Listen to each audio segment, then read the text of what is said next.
Doctor APJ Abdul Kalam. Rameswaram का छोटा सा द्वीप, चारों ओर समुद्र की लहरें, नमकीन हवा और सादगी से भरा जीवन। यही 15 अक्टूबर 1931 को एक साधारण परिवार में एक ऐसे बच्चे का जन्म हुआ जिसने आगे चलकर पूरे भारत को नई ऊंचाइयों तक पहुंचाया। उस बच्चे का नाम था अबुल पकीर जैनुलाब्दीन अब्दुल कलाम। कलाम का बचपन बेहद साधारण था। उनके पिता जैनुलाब्दीन एक नाविक थे जो तीर्थयात्रियों को नाव से एक जगह से दूसरी जगह पहुंचाते थे। उनकी मां अशम्मा एक गृहिणी थी जो परिवार को प्रेम और सादगी से संभालती थी। घर में पैसे की कमी थी, लेकिन संस्कारों और ईमानदारी की कोई कमी नहीं थी। छोटे कलाम बचपन से ही मेहनती और जिज्ञासु थे। वे हमेशा कुछ नया सीखने की कोशिश करते थे। सुबह सुबह उठकर वे अपने पिता की मदद करते और फिर स्कूल जाते। स्कूल से लौटने के बाद वे अखबार बांटते थे ताकि घर की आर्थिक मदद कर सकें। इतनी छोटी उम्र में जिम्मेदारी का बोझ उनके कंधों पर था, लेकिन उन्होंने कभी शिकायत नहीं की। एक दिन उनके शिक्षक ने उन्हें आसमान की ओर इशारा करते हुए पक्षियों की उड़ान समझाई। उस दिन कलाम के मन में एक सपना जन्मा, मैं भी एक दिन आकाश में उड़ने वाली मशीन बनाऊंगा। यही सपना आगे चलकर उनके जीवन का लक्ष्य बन गया। कलाम पढ़ाई में अच्छे थे, लेकिन शुरुआत में वे कोई असाधारण छात्र नहीं थे। वे मेहनत करते थे और अपनी कमियों को सुधारते थे। उन्होंने विज्ञान और गणित में खास रुचि दिखाई। उनकी यही रुचि उन्हें आगे बढ़ाती रही। स्कूल के बाद उन्होंने सेंट जोसेफ कॉलेज से भौतिकी की पढ़ाई की, लेकिन उनका असली सपना इंजीनियर बनने का था। इसके लिए उन्होंने मद्रास इंस्टीट्यूट ऑफ टेक्नोलॉजी मिट में दाखिला लिया। यहाँ पढ़ाई आसान नहीं थी। फीस बहुत ज्यादा थी और परिवार की आर्थिक स्थिति कमजोर थी। कहा जाता है कि एक बार उनके प्रोजेक्ट में देरी हो रही थी। उनके प्रोफेसर ने उन्हें चेतावनी दी कि अगर उन्होंने समय पर काम पूरा नहीं किया तो उनकी छात्रवृत्ति रद्द कर दी जाएगी। यह सुनकर कलाम ने दिन रात मेहनत की और समय पर अपना प्रोजेक्ट पूरा किया। उस दिन उन्होंने सीखा, कठिन परिस्थितियां ही हमें मजबूत बनाती हैं।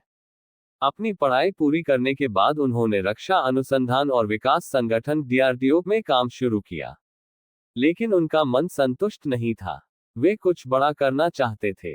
बाद में वे भारतीय अंतरिक्ष अनुसंधान संगठन इसरो से जुड़ गए।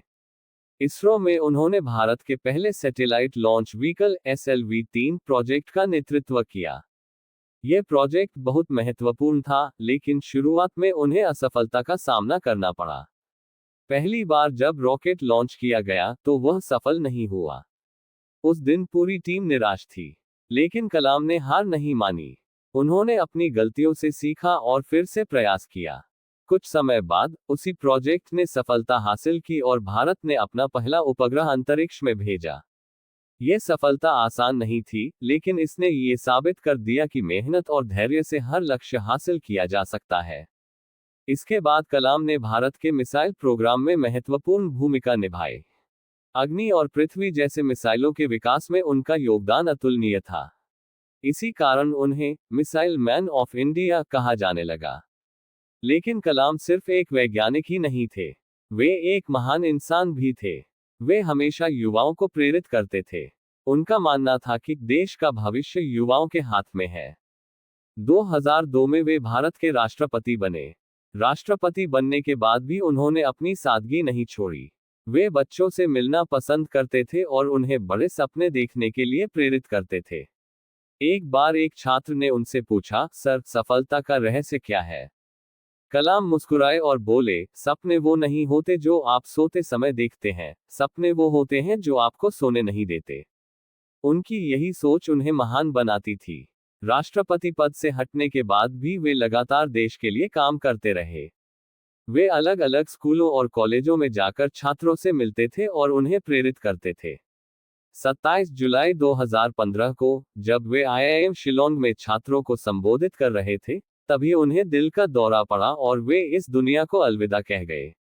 लेकिन उनके विचार और उनके सपने आज भी जिंदा हैं। उनकी जिंदगी हमें ये सिखाती है कि गरीब होना कमजोरी नहीं है, असफलता अंत नहीं है, मेहनत और लगन से सब कुछ संभव है।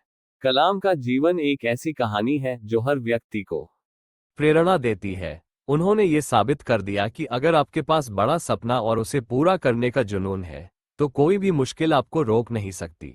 आज भी जब कोई युवा अपने सपनों के पीछे भागता है, तो कहीं ना कहीं उसमें डॉक्टर एपीजे अब्दुल कलाम की प्रेरणा जरूर होती है।